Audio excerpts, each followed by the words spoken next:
Okay, now to help focus on the fundamentals behind the technicals, let's bring in Phil Streible. He's here with us, the chief market strategist at Blue Line Futures. Phil, good Tuesday morning. I hope you enjoyed your holiday weekend. It's back to work here, though, right, with a busy week ahead. Let's begin with the 10-year contained balance, words we've been using for a while to describe price activity, and the market likes balance. Yeah, completely sideways action here on 10-year Treasury yields, 4.45%. I think kind of the breakout point would be back over 4.5.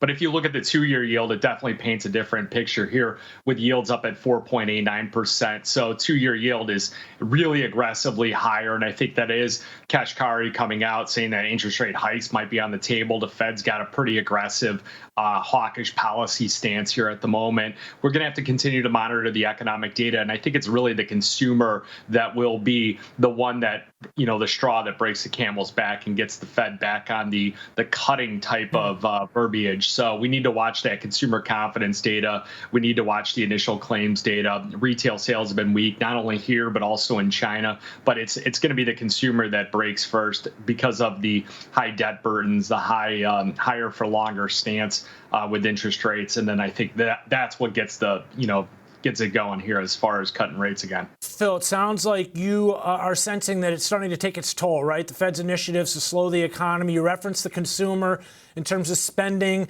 I'm looking at the 2-year just short of that 5% level. I kind of feel like that's a key psychological level.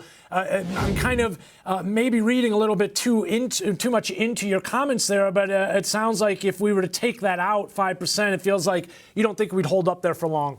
No, not at all. I think we'd have a capitulation point at that point, and I'd see how U.S. equities would trade around that. I mean, all these futures contracts are like front-running when the Fed's going to cut, and they really believe that it's going to cut. You see in like gold futures, even though they got clobbered last week, rebounding pretty good, silver as well. Surprisingly, the dollar index, I know it's one of the ones that we always talk about. The dollar index has been in this downward channel for like a while, since like 106, couldn't break out to the upside. And if you think that the Fed was going to be that hawkish, and you've got the ECB talking about that first rate cut in June, you would think that the dollar index should be higher and a lot higher. So either this is an incredible opportunity to go back in on the long side here and ride the longer trend higher, or it does it's the canary in the coal mine, and it's the reality is that it's going to continue to break down here and weaken.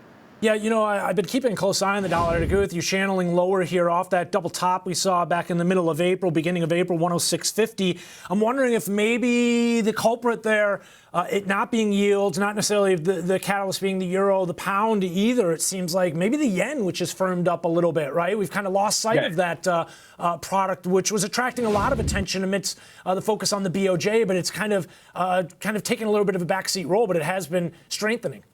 Man, in early May on that Friday, when it was like all of a sudden the yen took off to the upside, people going crazy, man. The phones were ringing on the Friday evening. I'm like, what do you want me to do? So go to the currency exchange in the airport. I don't know, get your yen there. But yeah, that was a big breakout. So I think if the yen comes down just a bit more, back below like 64 down to like 63, people should consider looking at, the long end of that again.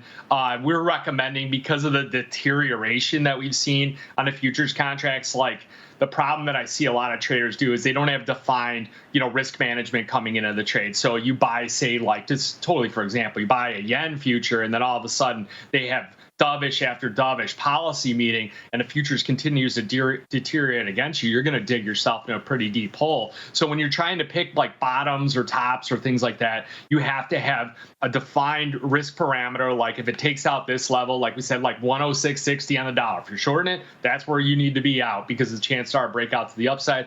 I think on the yen, with it continue to slide lower, you got to look at call options, call spreads, or have that stop below. That's like the May 1st low, or the April 29th low, so just define your levels is all I'm telling you. As I'm taking a look here, it does look like that low was down around that 6280 area. We'll call it 6300. So yeah, it does feel like we've kind of found a bit of a range here. But again, Hey, let's talk a little bit about how dollar yields kind of in this range. Again, kind of bringing it back to that balance discussion. Stocks seem to have benefited from that, but there is some concern out there right now, right? I feel like the focus here, even though we're holding up near these all-time highs, strong economic conditions, tight labor conditions, but I feel like there's some concern that those rate cuts are not only going to get pushed back, but again, that hike discussion could start to come a little bit more prevalent. You don't feel like it will, though? Oh man, well, I was talking to my partner Bill Baruch. He's on all the time with you guys, and we were looking at the CME's Fed Watch tool, and I think it was like the June meeting, and all of a sudden interest rate cuts were completely gone, and it was a 1.6% chance that the Fed raises rates, and we were like, holy smokes, So if they bring back raising rates again, and they do raise rates, gold has no business up here. Silver probably doesn't either. It'll probably track with that lower, and the U.S. equities will really have to reprice themselves. So, it could get wild. That's why, we picked up some put protection on the wealth management side with S&P, spider puts.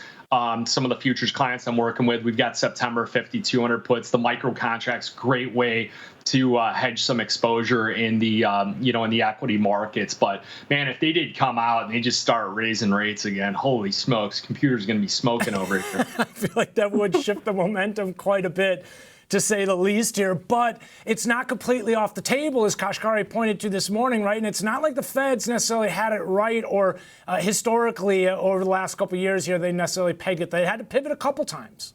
He tends to be like the bold guy. He's like the person who says gold's going to 3,000 or 5,000, or the S&P is going to 0. He's that kind of person with the Fed. So because of his financial background, he kind of has the shock and awe type effect on it. So I would take what he says with a grain of salt. I do think Jerome Powell a little bit more level-headed. I do believe that the election will play some kind of factor in where they might have to do something if the economy does start to break down, because obviously the current administration wants to see a great economy going into it, and if it's too hot, then things also sell off because the Fed might have to raise rates. So they got to keep this thing really dialed in here all the way out to November. But I do expect we're probably going to end up seeing 2 interest rate cuts. I know people call me a bit crazy and they think it's just one or it's off the table, but I just think somehow, Jerome Powell, once he gets his mind in a certain set, he tends to continue down that path. I feel like Powell has definitely walked investors off the cliff, or backed them off the cliff a couple times, right? Most recently with the PPI data, and it's an art he's definitely perfected over the years, and investors have benefited from that. So, hey, Phil, appreciate you sharing part of your Tuesday. I hope you have a good week, and again, hope you enjoyed the extra day off on the holiday weekend. Phil Streible this morning from Blue Line Futures.